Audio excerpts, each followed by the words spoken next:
So a couple of weeks ago, you started an episode by making an apology for something that you said in a previous episode about the show Andor. Well, it's my turn. Ah. Yeah, I gotta... You're not forgiven.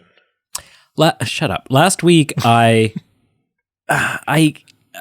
didn't crap on the show because I still ultimately gave the episode a win. I still enjoyed the show.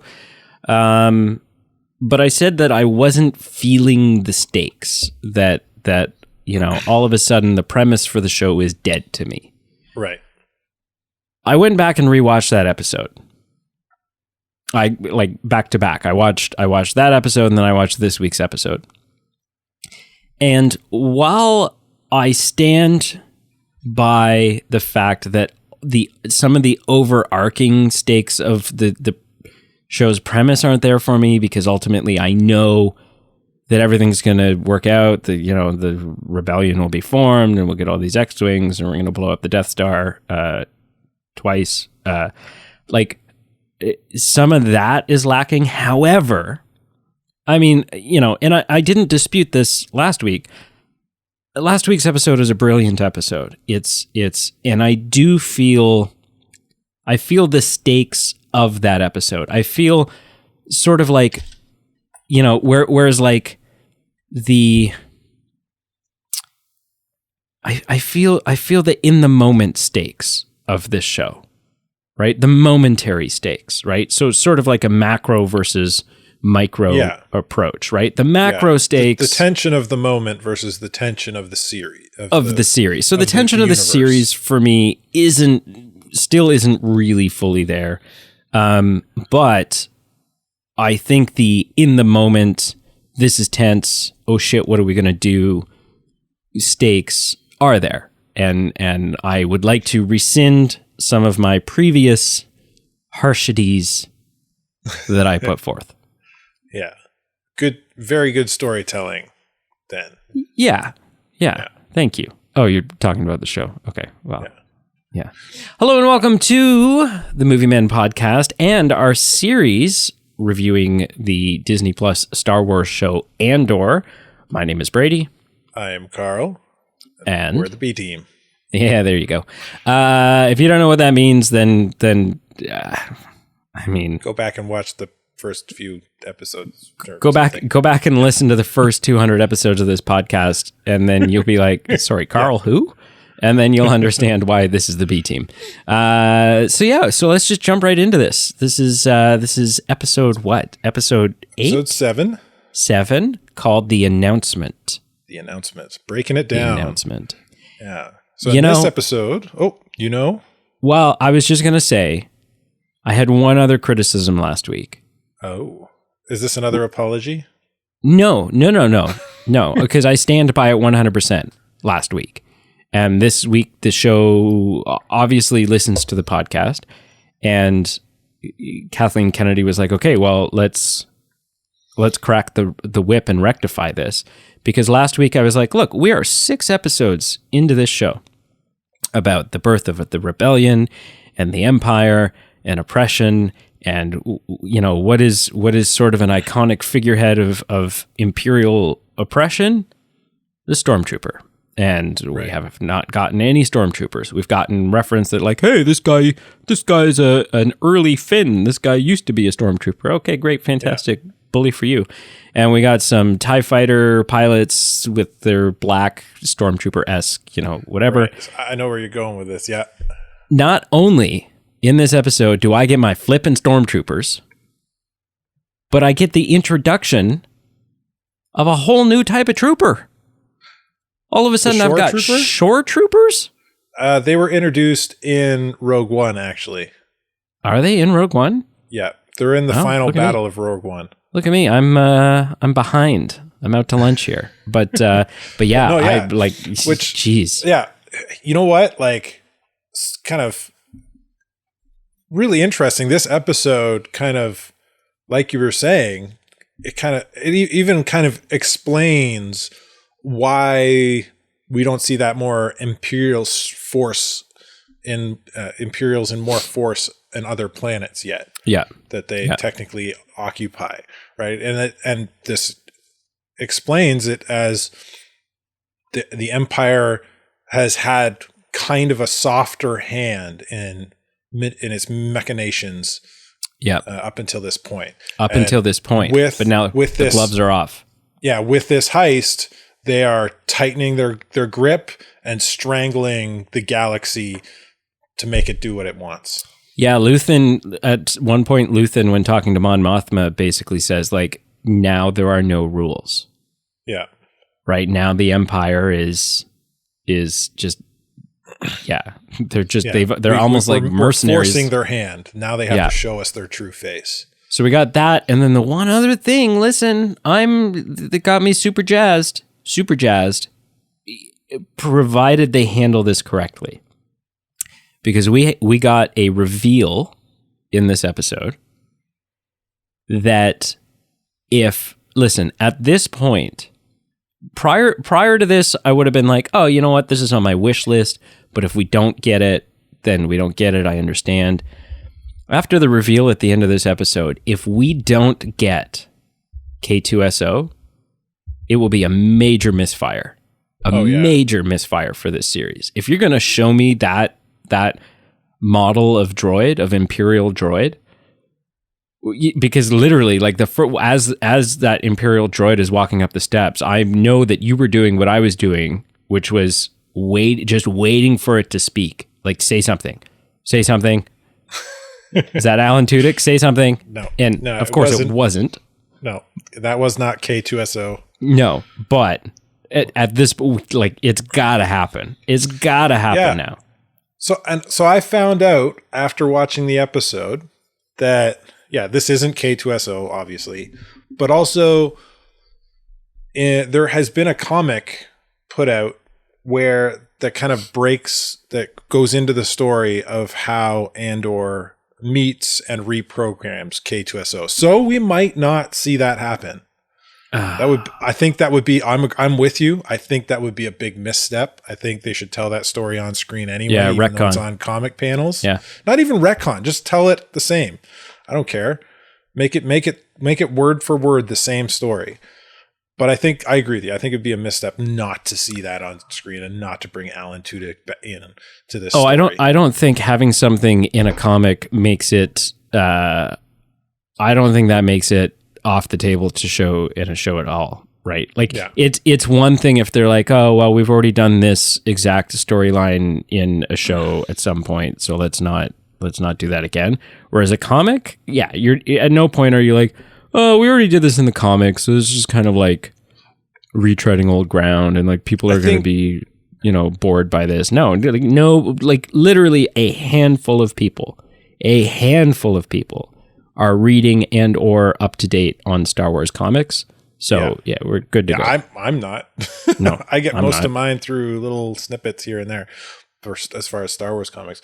I agree with you. I don't think you can retcon the story, especially since that comic book has come out in the last 5 to 7 years. I'm pretty sure it's a Marvel comic. I'd have to double check that. It might still have been Dark Horse. Either way, I think, you don't retcon it. You just tell the same story in a different medium. Sure. But that's cool. All right. Well, so let's dive into the episode, break it down. Yeah, let's do it. All right. So we start off with Cyril again in his crappy little apartment on Coruscant. Yeah, I'm over his storyline. Yeah. I wish they would either I feel like we could have picked up his story from that disaster at this point. You know what I'm saying? Like all those scenes between the third episode and now, those last 3 episodes, we didn't need to see anything about Cyril. No. Now, because those other scenes, they didn't really give us anything. Now his story is actually progressing again. And I think at this point, from this point on, it actually kind of loops into the overall story a little nicer. Yeah. But anyway, I guess he's got a job interview. His mom set up. The whole mom-him relationship still feels a little forced. little boring. He definitely She's doesn't kind of like his mom, and that comes across pretty strong, though. No, and she's definitely not like she's very much a Imperial sympathizer, and is like, I don't know, it's just very regimented, and like, you gotta, make something of yourself, and to hell with your dreams and aspirations, and I don't care that you're a fancy pants. Why did you have your suit? I was like, oh, it seems like a nice suit for the Star Wars universe. Your collar's high. It's a brown suit, Mom. Yeah, it's kind of a. He just keeps saying, Cyril's as fed up with his mom as we are. He just keeps saying it's a brown suit, and she's like, well, everything communicates something. And he's like, what is it you think my collar is communicating? Like, what is it saying to you? Yeah. So anyway, then they got the TV on in the background, and the news is on, and they announce that the Imperial base on Aldhani was hit. Yeah, shit got real. And shit got real. And then we go to our next scene, which is our ISB headquarters. And Wolf Yularen, for anybody who knows their Star Wars lore, is talking to the ISB. Do you know who Wolf Yularen is? I do. Yeah. So for those who don't know, Wolf Yularen is essentially the man in charge of the ISB.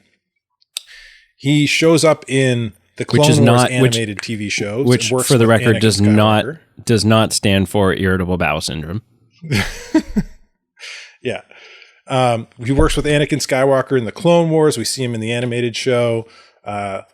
And I believe he is also shows up in the Rebels animated TV show as well. If you don't like the animated shows, he also shows up in A New Hope. He doesn't have any speaking lines, but he's part of the conference room table conversation near the beginning of that episode with all the Imperial officers. Yeah, he's in there. He's the only one wearing a white jacket. Yeah, he's the one conversation where we're like, what is the power dynamic between Tarkin and Vader? Because it feels like Vader should just be the end all, but Vader is kind of also Tarkin's bitch in this scene. Yeah. So anyway, what is going on? Wolf Yularen, really cool. He's talking about how the gloves are off. You're given no jurisdiction. You're essentially, there's no overriding rules for you guys. You guys can do whatever you want to do your job. He's giving I just say full jurisdiction control to do what they want, and giving them giving the capability to have a heavy hand in dealing with their responsibilities. Can I just say, I am becoming a very big fan, between Rogue One and now this. I am a very big fan of the white Imperial uniforms. It's pretty slick. It's so slick. It's like, yeah. And just contrasts so much of in Star Wars historically, the bad guys are all dressed in black, right? Yeah. And the good guys are all in light colors and blah, blah, blah. So to have the juxtaposition between being the evil bad guys and having these beautiful white pristine suits that, kind of like, if you were just to take a glance at it, if you just showed it to someone and be like, do you think this is a good guy or a bad guy? My guess is they would go, oh, it looks, I don't know, it looks like probably a good guy. So I love the white suit. Love it. Yeah. So now that this pronouncement's been made, Lieutenant Miro, who knows that something's going on, realizes she can now pursue this in full and jumps out of her jurisdiction to hunt down the information that she wants. And she ends up using it to its fullest. She's really interesting. Her storyline, I think, is the one that I'm the most invested in right now. Well, she makes a cool antagonist because she's not actually. It's an interesting relationship between our protagonist and her as an antagonist because they don't even know each other. They don't know each other. She's just got this itch in the back of her head she can't scratch, and she's trying to get to it. Well, and it's so interesting for me because you're kind of like all of the scenes that you're watching with her are sort of from her point of view, right? She's the character that you're following. She's the one that you're rooting for because there's other people within her council there that are trying to sabotage her and working against her, and nobody likes her, but she's kind of the underdog and you're rooting for her. And it's so bizarre because you are rooting for someone who is dead set focused on wiping out the rebels. Like that's a good point. Yeah, she is the most of anyone in that table. She is the most, we need to deal with this rebel scum. We need to get on top of this and destroy them and wipe them out. And I'm sitting there like, yeah, you go, girl. Like, don't dare anyone get in her way because she's awesome, but she's totally do what she needs to do to get it done. Yeah, and she's totally not the person we should be rooting for. But in every scene that she's in, I am rooting for her. Yeah. So, the episode kind of does some jumping back and forth between characters, but sticking with her to the end of her story in this episode. So she ends up using her authority. She gets the documents she wants. And then we find ourselves back in that council room, and her main opposition, Lieutenant Belvin, calls her out before we realize we don't think she's ready. Apparently she's got more information than we realize at this point from that seizure of information from the naval office. And boy, does Melvin pull the wrong strings here, because she goes above and beyond and gives this really eloquent speech. And what's his name? Major Pendergast is just like, she's right, you're wrong. The rest of you would do well to take notes from her. Come follow me. Well, he congratulates her, but at the same time, he says, watch your back. You've just made some enemies. The way this is worded, though, in this scene where the guy who's like opposing her is like, imagine what it would be like if everyone on here had this, everyone on this council, on this team had this sort of approach and blah, blah, blah, in like that would be really horrible, negative way. And Pendergast is like, yeah, that's interesting. Imagine what it would be like if everyone had took her sort of initiative and had her gusto. And the guy who's been opposing her is just like, wait, what? No, that's not what that wasn't what oh, shit. Your put down just turned into congratulations, you did well. Yeah, absolutely. But I would not, as she's getting up, even as he says, come take a walk with me, I'm feeling all of the eyes in that room looking at her, because even if they're not against her at this point, because no one else has really voiced that, it's just been this one opposition. It's never this whole come take a walk with me. All of a sudden in this conversation, she's kind of become the teacher's pet. Yeah. And well, everyone in this room is going to look at her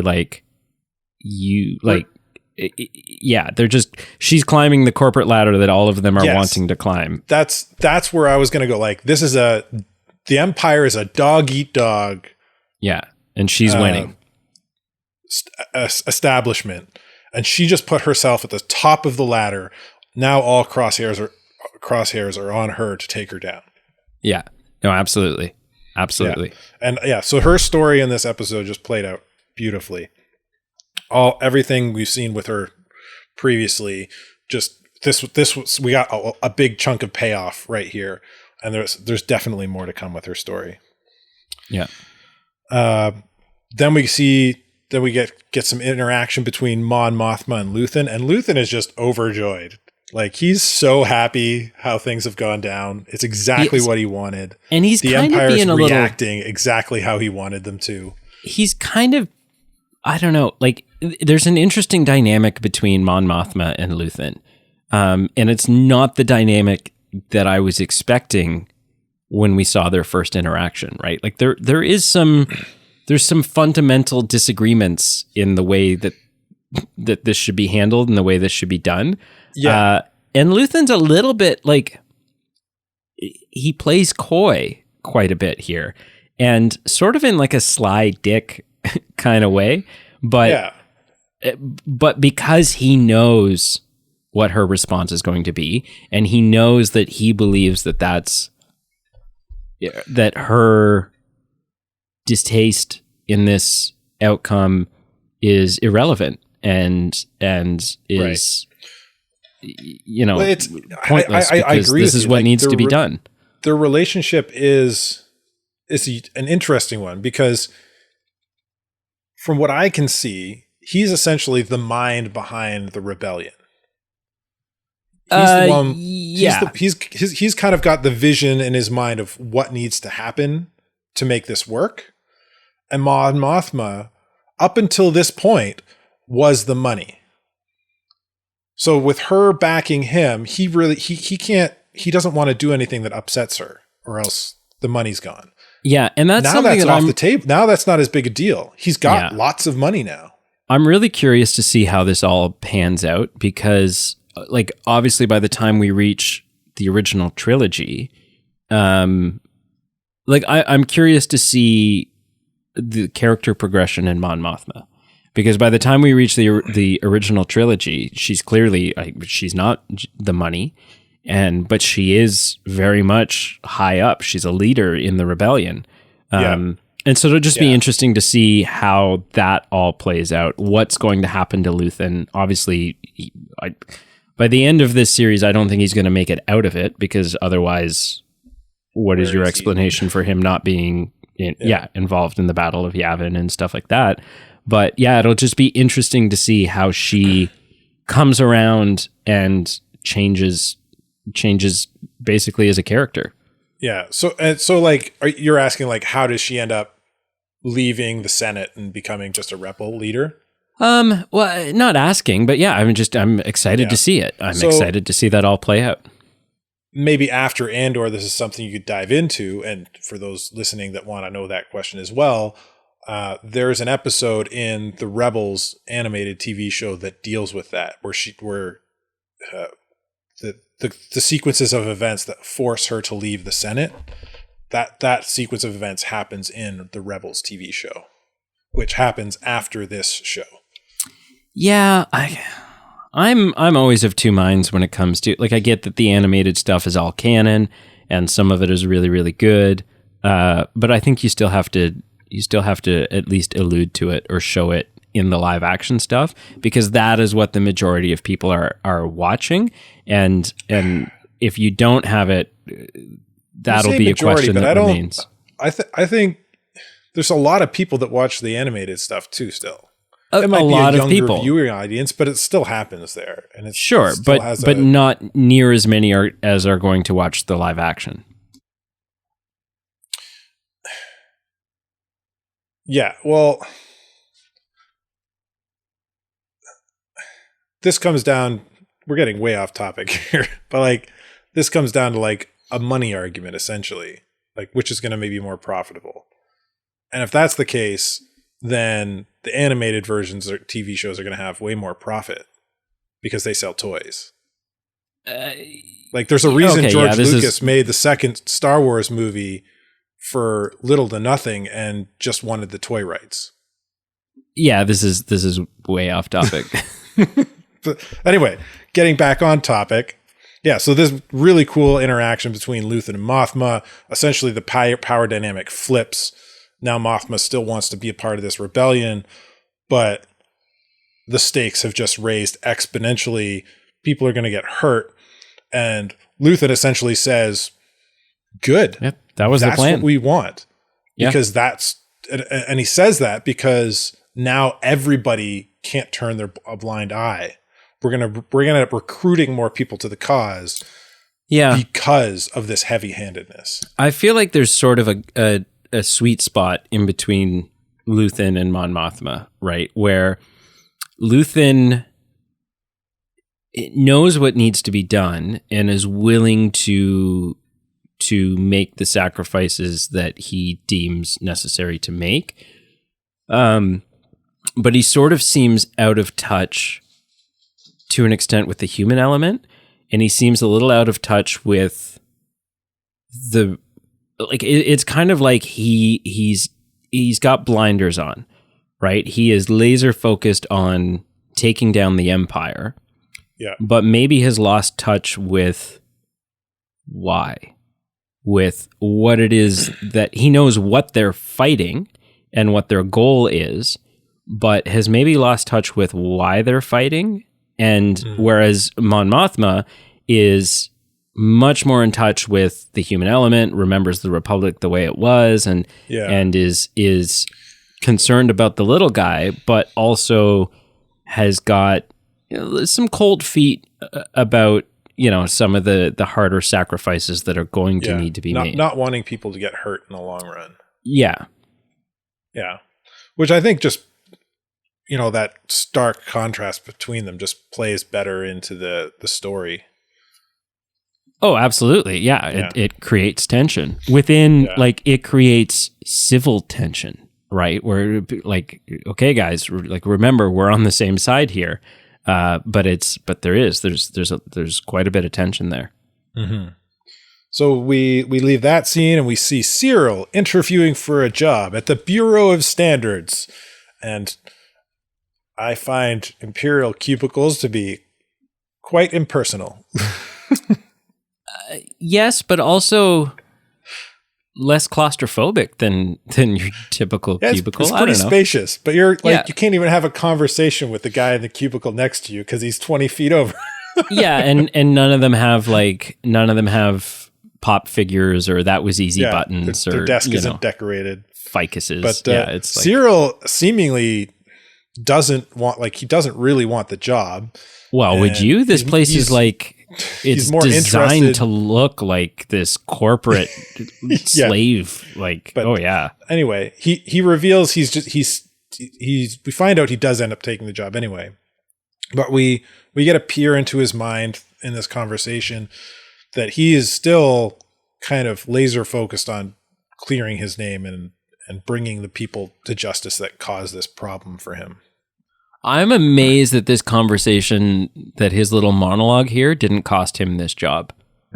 The fact that it didn't says a lot about the organization and the guy that was interviewing him, and that's all fine. That doesn't bother me. But as he was saying this, I'm like, dude, if you want this job, shut up. You are, you're not when he first starts explaining, because obviously he's got something to explain, right? He's got to say this is why you're reading what you're reading on that chart. But then his whole I believe that laws are there for a reason and they need to be upheld and they need to blah blah blah. And I'm like, dude, if this place is into anything remotely shady, then you are shooting yourself in the foot. Right. But it is the Empire, and they're pretty big on, as we find out later, sticking to the laws. Yeah. But moving on, and I didn't catch this at first, but I thought there was this new player in the mix who was doing some spy crafting, looking for a meetup, walking through. We see our first stormtrooper as she kind of navigates her way through Coruscant. It's actually Luthen's assistant, wife, partner, works at the store that Luthen owns. That's who that is. It's that lady who works the front desk there. Yeah, and she's using the comms to listen in on this conversation. And I'm sitting there going uh-oh. Are you whose side are you on? Well, and she finds this the chalk symbol on the ground, but she ends up meeting up with Vel, and a few scenes down the road, who is the leader of our rebel group that stole all the money, and they have a kind of an interesting interaction. Vel was expecting to see Luthen. Oh, a cutthroat interaction. Yeah, and she gives Luthen's new orders, which is your new job is to hunt down and kill Andor.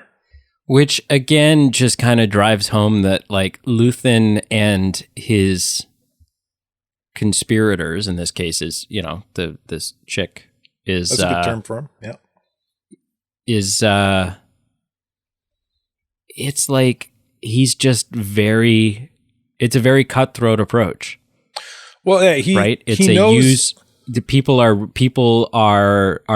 these rebels are not rebels, or even like are almost not even freedom fighters. They are resources, and resources are expendable. It was said a few times in the last episode, and it's hinted on, touched on a few times in this episode, especially in the interaction between Luthen and Mothma, that weapons are meant to be used. Yeah. And that's how he's essentially treating these people as one. Andor was a necessary tool to make sure that the heist was successful. Yeah, and he doesn't see successful. Andor is not a tool. He is a liability because he can recognize Luthen.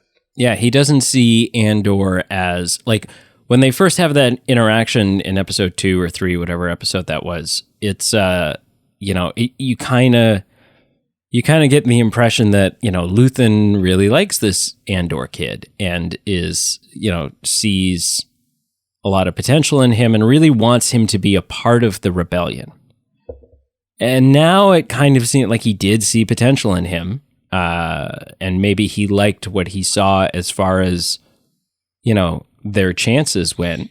But he has no real investment in this kid. He doesn't want him to be a part of the rebellion as a greater whole. He just, you had Luthen a skill set that I needed. Wise mentor to Andor we were hoping he would be at this point. No, it was like you had a skill set that was necessary for this one job, and this one job is over, and now you're a liability. Yeah. After this, we get some Lieutenant Miro stuff that we already talked about, but then we get a scene back in Aldhani. We see our last surviving member of the rebellious group, Cinta, and the Empire arriving in force on the planet of Aldhani. Oh yeah, we don't just get stormtroopers in this episode. No, we get Star Destroyers as well. Yeah, and I can't remember. I think it was in a previous scene. We hear about how several 100 Aldhanians have been captured and are now imprisoned because of what happened on Aldhani.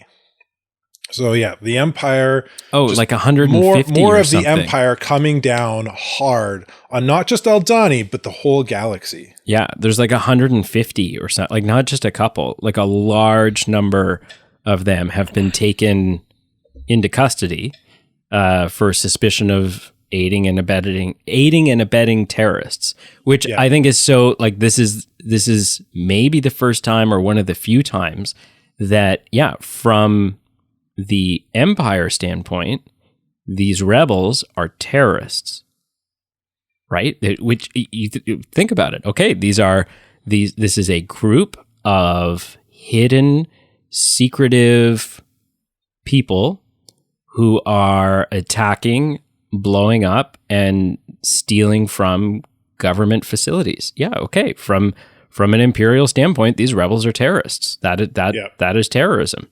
Yep. Yeah. So that was kind of cool, and just kind of feeds into what this whole episode is about. Is just about the Empire coming down hard and putting a stranglehold on the Empire and showing its true colors. We come back to Andor now, and he's come back to Ferrix, coming back to Mama. To retrieve Mama, I got some money. Let's go, Mama. I like this scene. It was pretty kind of heartwarming. It's heartwarming, but it's also like their interaction is tough because it's a goodbye. Yeah. And even before it's a goodbye, like the goodbye happens the next morning, but the first interaction the night before, like you can tell Ma's not on board. Like no. She's not going with him. Yeah, picking up the scene a few scenes later, they kind of on Ferrix. It's not just his mom that he visits. He visits his old fling gives her a bunch of money to pay off his debts. And that, for me, the scene between Andor and Bix, that was the more emotional, and like a lot of things being said without saying them kind of scene, right? Like she is heartbroken, and she does love him, but he can't be there, and she's been hurt enough by him in the past that she loves him, but she can't trust him. Yeah. So you found that more heartbreaking than the scene that follows, where Mom says, "I can't go with you. I have to fight here. This is my home." Yeah, I mean, I'm a sucker for romance. So okay. I enjoyed the mother-son interaction a little bit more, especially some of the lines about,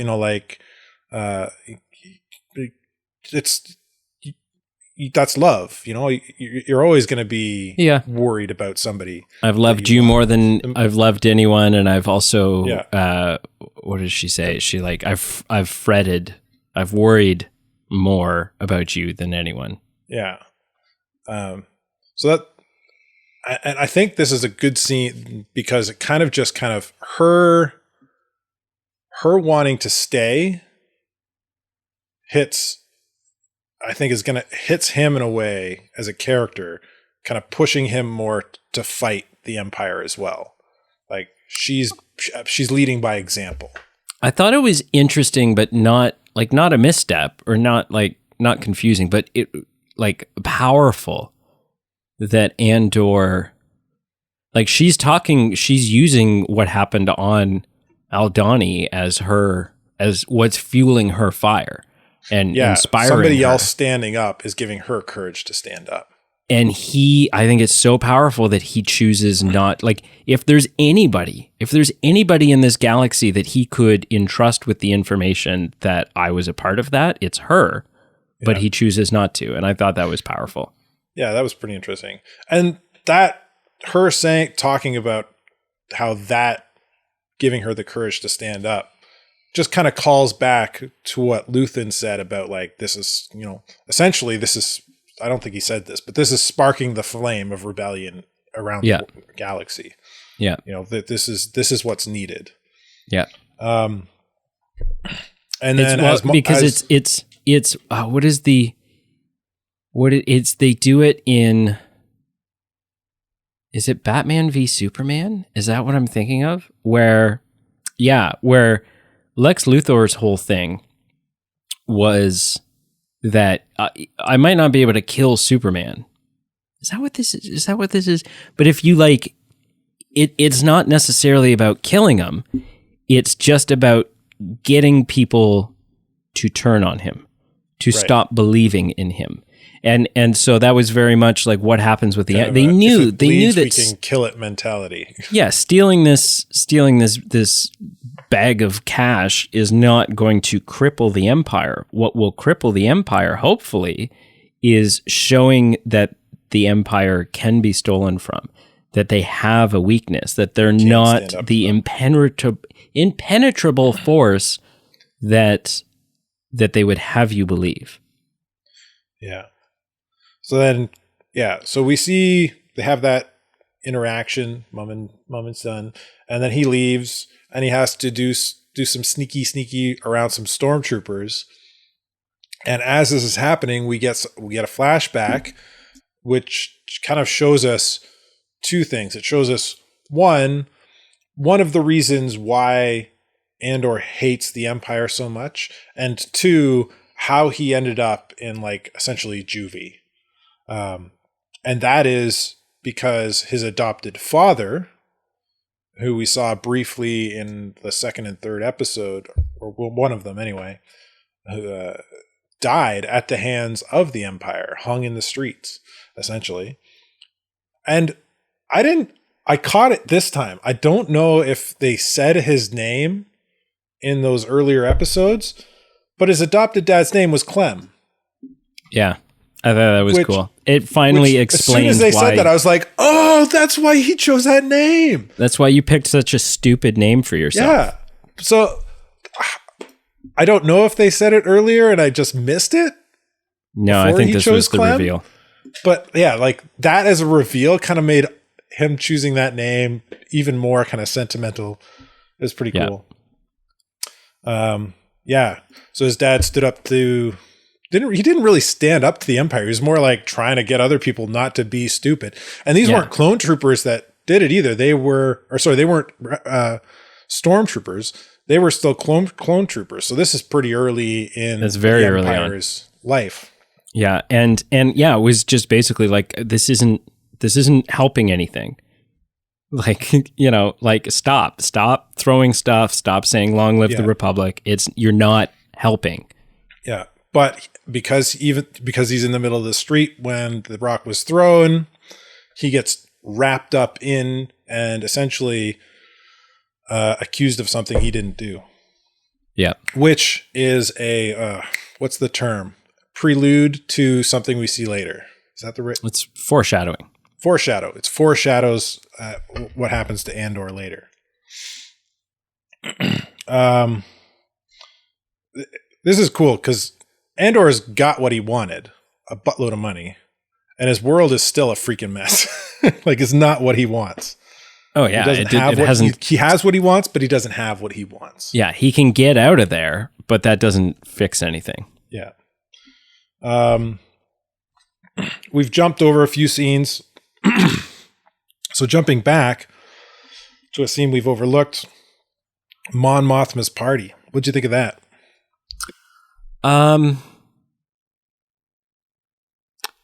It was interesting. I liked the conversation, and I'm very intrigued and can't wait for the to be concluded of the conversation that she's having with her old school chum. Yeah, Tay. But who we thought it would be. No, but ultimately, this is still not the scene that I still wanted that dinner party. I still wanted that, you know, the dinner party that we were supposed to see, that I wanted to see from like 3 episodes ago.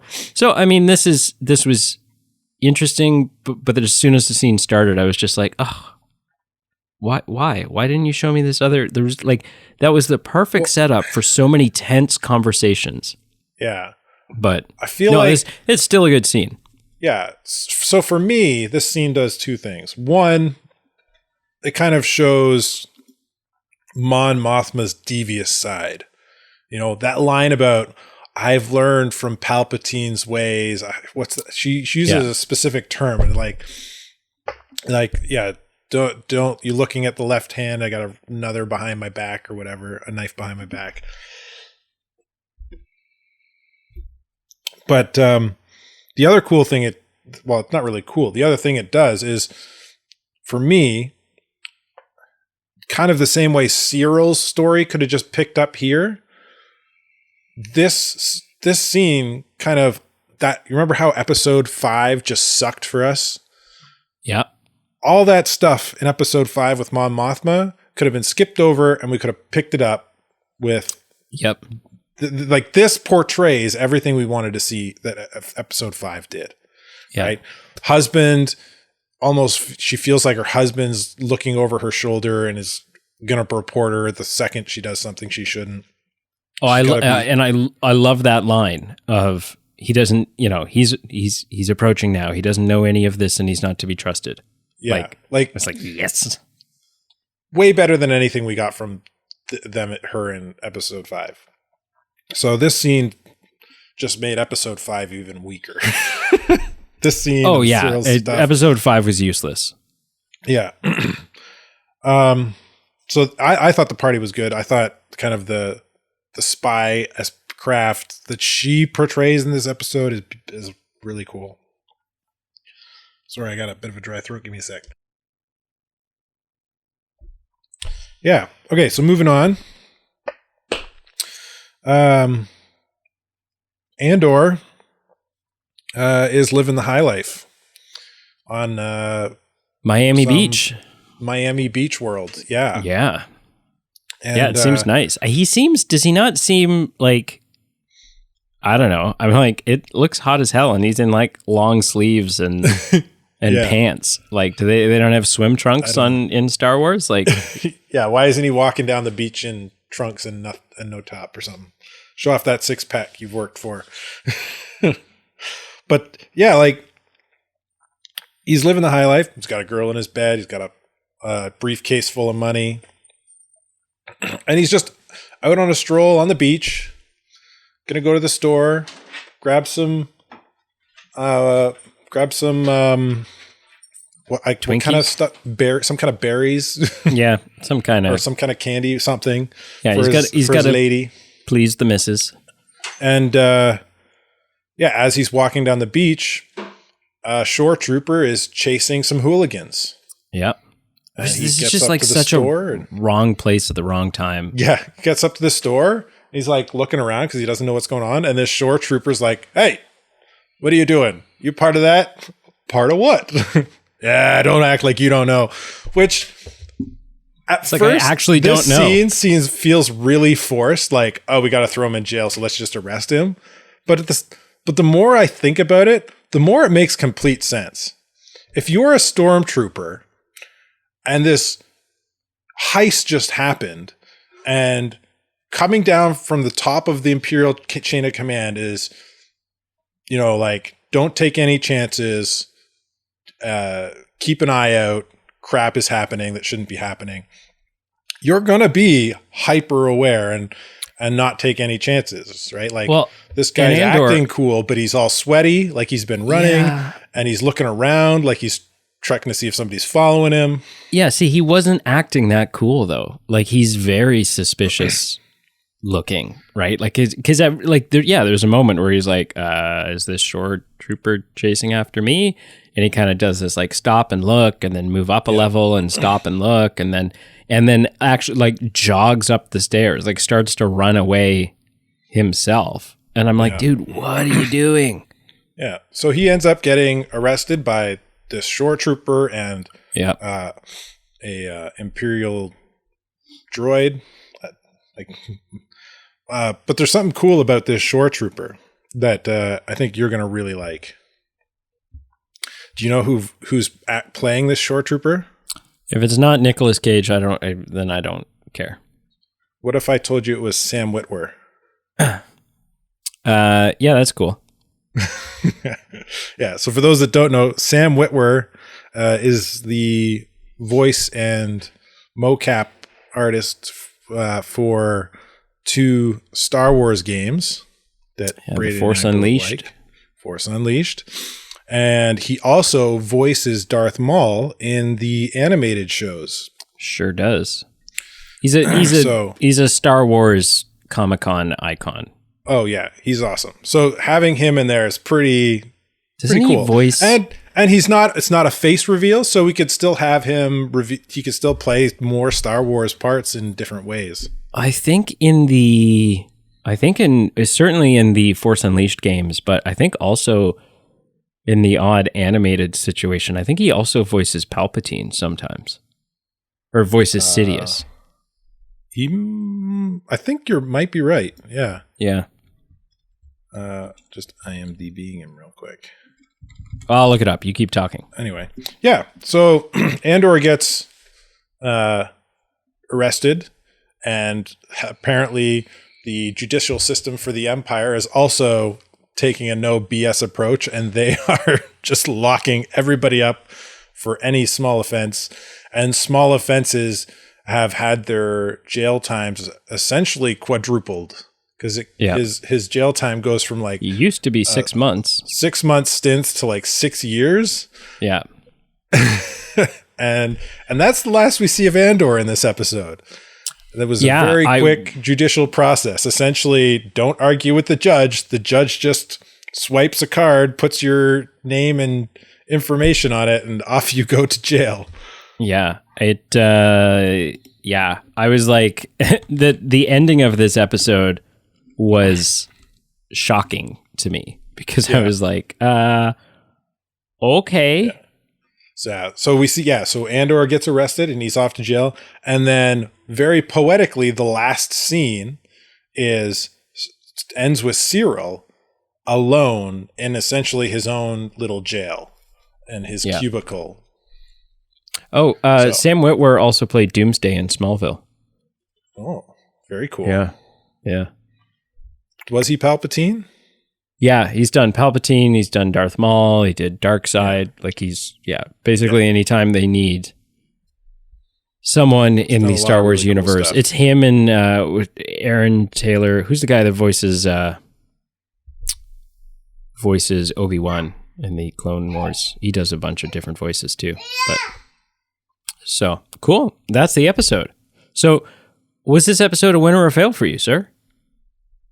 This is a big win for me. Yeah. Like the whole episode is dealing with the fallout of the robbery, dig deeper into the creation of the rebellion. Like there are little pockets of rebellion, but this is essentially like, not only is it the origin story for Andor, but it's essentially the origin story for the uniting people under the banner of the rebellion. Yeah. This is the episode that, there are rebels out there. But this is the moment where, basically it's the Uncle Sam wants you kind of thing for the rebellion in a lot of ways.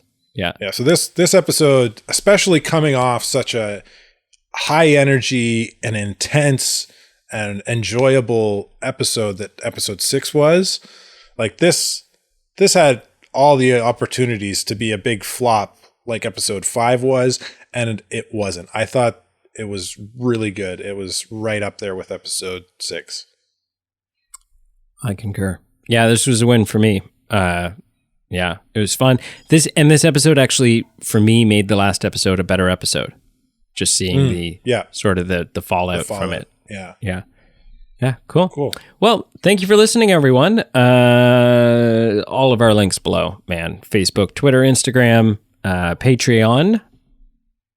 That's a big one. Our merch page, our Movie Men Bingo is still there. Check that out. Might have to have an addition to that. The B team? The B team bingo. Oh. Somebody's going to have to make that up.